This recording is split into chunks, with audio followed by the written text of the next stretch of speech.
Bienvenidos a un nuevo episodio de Drops of Science, el podcast multilingüe que les cuenta las últimas novedades y descubrimientos en ciencias naturales. La primera noticia de hoy nos trae a hablar de coloraciones extremas en las raíces de las plantas. Estamos en China, concretamente en Jiuzhaigou, patrimonio natural mundial por la extraordinaria belleza de sus humedales, desarrollados en gran parte sobre formaciones de toba. Aquí, los árboles y arbustos tienen una característica única, la de tener raíces densas y abundantes con un fuerte color rojo durante el verano. Sin embargo, los mecanismos detrás de este fenómeno han permanecido inexplorados durante mucho tiempo. Los investigadores de la Universidad de Sichuan decidieron arrojar luz sobre esto, sobre todo porque los humedales están amenazados por la degradación debido a las actividades naturales y humanas. Los científicos colocaron transectos dentro del parque de montaña Jiuzhaigou y registraron las especies de plantas presentes. El porcentaje de plantas con ápices radicales, que son estructuras similares a bigotes que emergen de algunas plantas y desarrollan en el agua, midieron las puntas de las mismas raíces y, a través de fotografías mensuales, obtuvieron la variación estacional en el color de las puntas de las raíces. Posteriormente, recolectaron parte de las raíces y la llevaron al laboratorio para seccionarlas y estudiar su estructura interna, corteza, arénquima, estelo. Finalmente, se recolectaron datos ambientales y físicos del agua.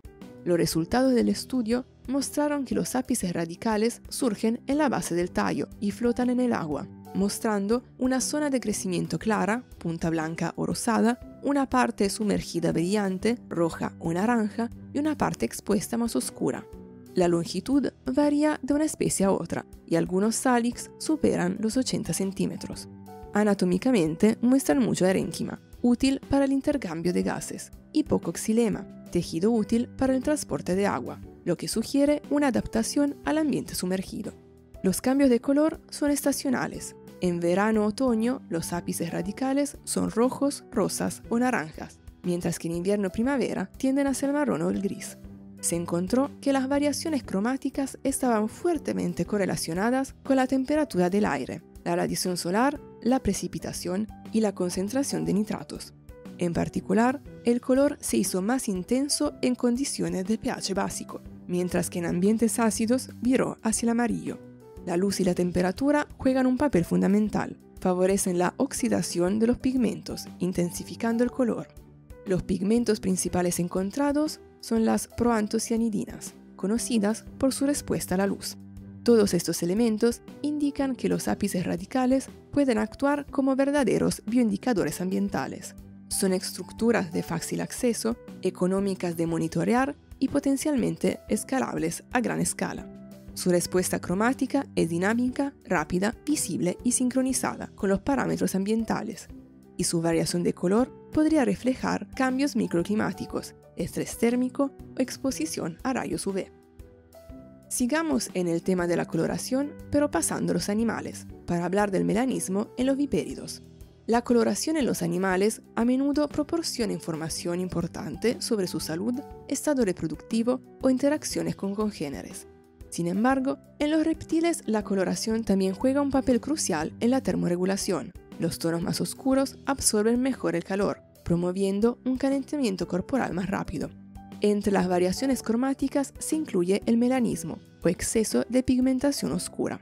Es un fenómeno bien documentado en varias especies de reptiles, pero sus orígenes evolutivos y su relevancia ecológica siguen sin estar claros.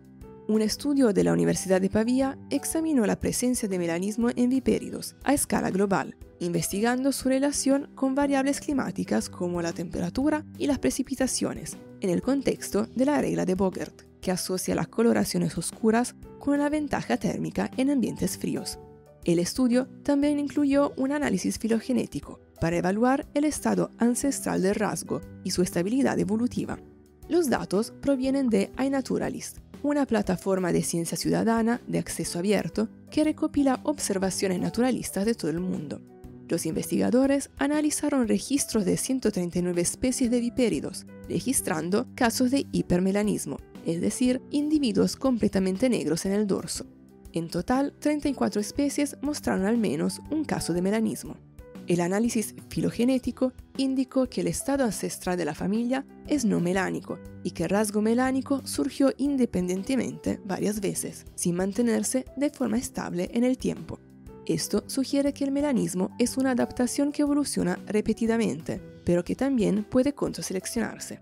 A nivel ambiental, los resultados muestran que la temperatura media diurna está correlacionada negativamente con la presencia de melanismo. El rasgo aparece con mayor frecuencia en ambientes fríos, pero no surgió ninguna correlación significativa para el rango de temperatura diurna, la precipitación o la latitud y longitud. Sin embargo, los datos no indican una relación clara entre el clima y la frecuencia de melanismo en las especies que lo poseen, lo que sugiere que otros factores, como las estrategias de vida o la presión de depredación, también entran en juego. El melanismo puede de hecho ofrecer una ventaja térmica en ambientes fríos, pero tiene un costo en términos de visibilidad para los depredadores o en términos de fisiología. Aunque se asocia a una mayor eficiencia en la termorregulación, su presencia sigue siendo rara y selectiva.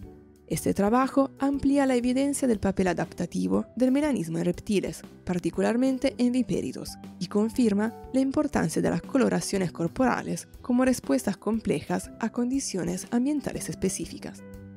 Nos trasladamos a Brasil para hablar sobre los variamientos de aves marinas. Estos animales suelen ser longevos, con una esperanza de vida que puede superar los 60 años, una fecundidad baja, una madurez sexual tardía y una anidación colonial. Viven en entornos dinámicos y están sujetos a presiones tanto naturales como antropogénicas a escala local y global.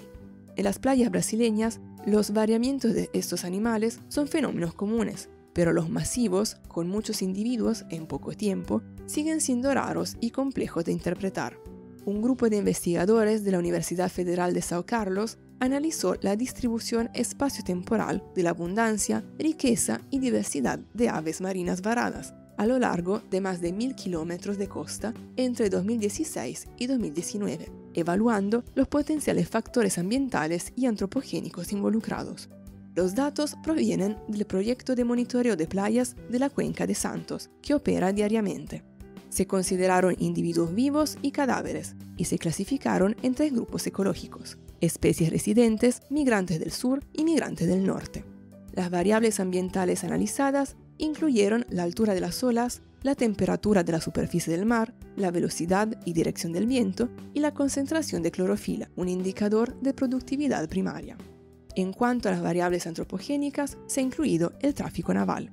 En el periodo analizado se registraron 11.700 individuos pertenecientes a 25 especies. Los varamientos fueron más frecuentes en las mesorregiones del sur y en primavera, seguidos del invierno, con niveles más bajos en verano y otoño.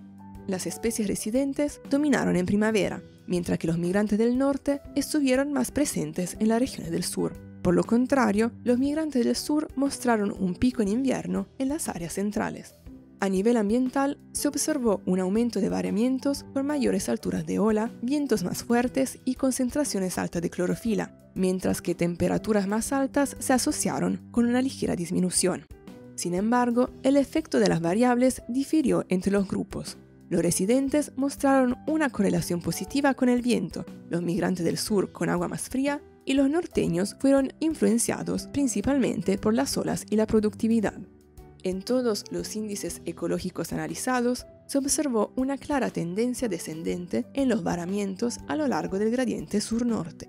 Las variaciones entre los grupos ecológicos sugieren que los ciclos reproductivos y los periodos migratorios, junto con la disponibilidad de alimentos, son factores claves en la distribución y mortalidad observadas. Las actividades humanas, como el tráfico naval o la industria petrolera, no han mostrado efectos directos significativos, pero siguen siendo elementos de vulnerabilidad a monitorear.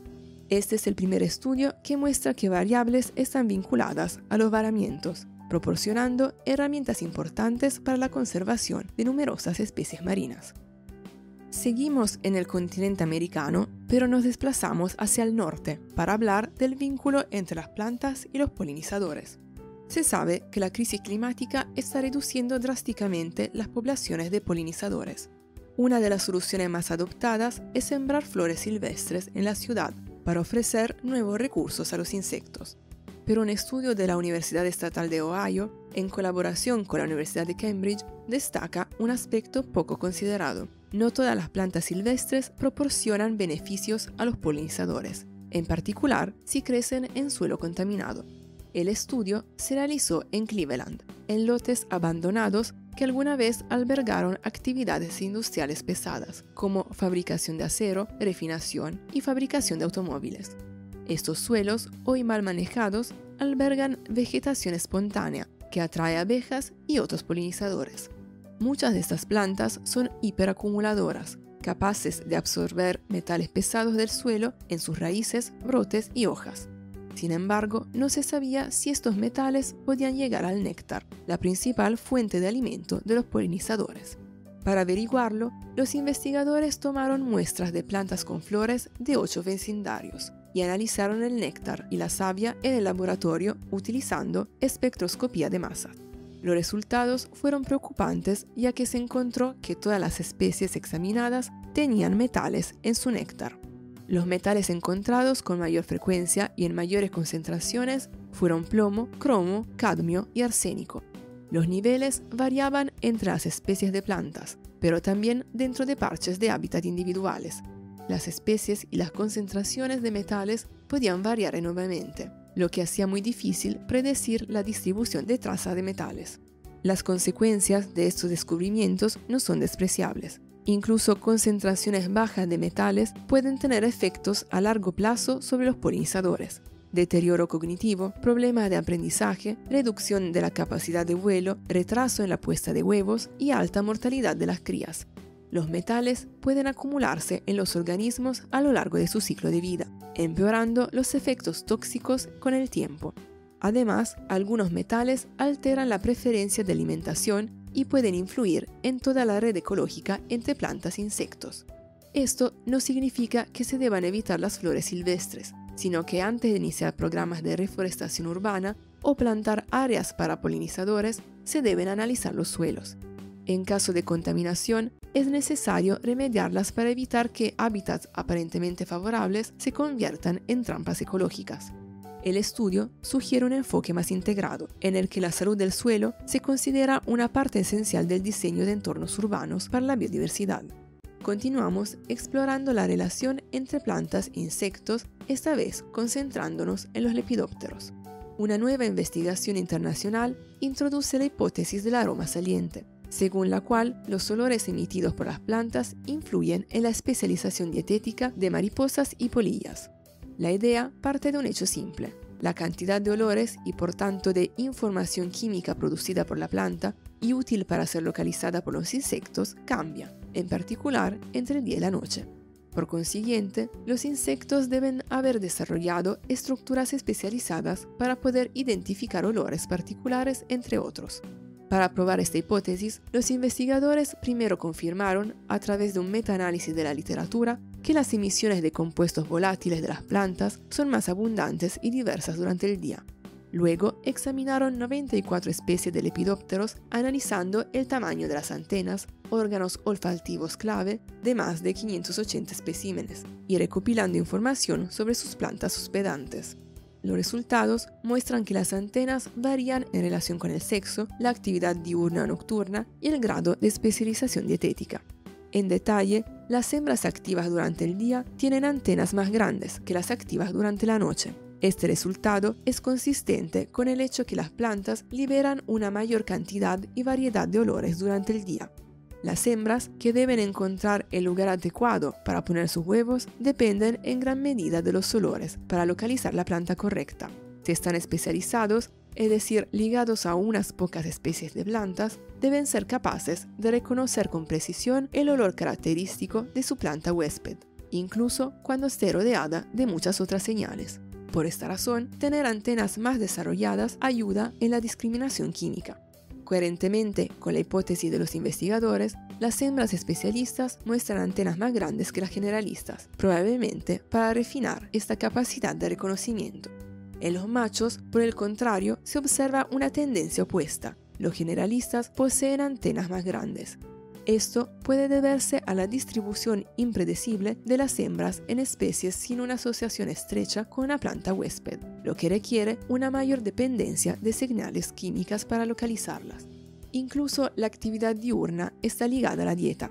Las especies diurnas, inmersas en un ambiente rico en olores, tienden a tener una dieta más especializada, mientras que las especies nocturnas, que encuentran menos señales químicas, son más generalistas. El estudio destaca cómo la interacción entre las emisiones de las plantas y las capacidades olfativas pueden haber dado forma a la evolución de las estrategias de alimentación en los lepidópteros. Aunque hay excepciones, como algunas plantas herbáceas nocturnas con fuerte olor y sus herbívoros especializados, los resultados sugieren que la disponibilidad de olores en las plantas es un factor crucial en la evolución de la especialización ecológica. Por tanto, se propone la hipótesis del aroma saliente como un nuevo marco interpretativo para comprender cómo las plantas influyen no solo en el comportamiento, sino también en la evolución de los insectos que dependen de ellas. Con esto concluimos el episodio de hoy de Drops of Science. Gracias por estar con nosotros. Hasta pronto y buena ciencia.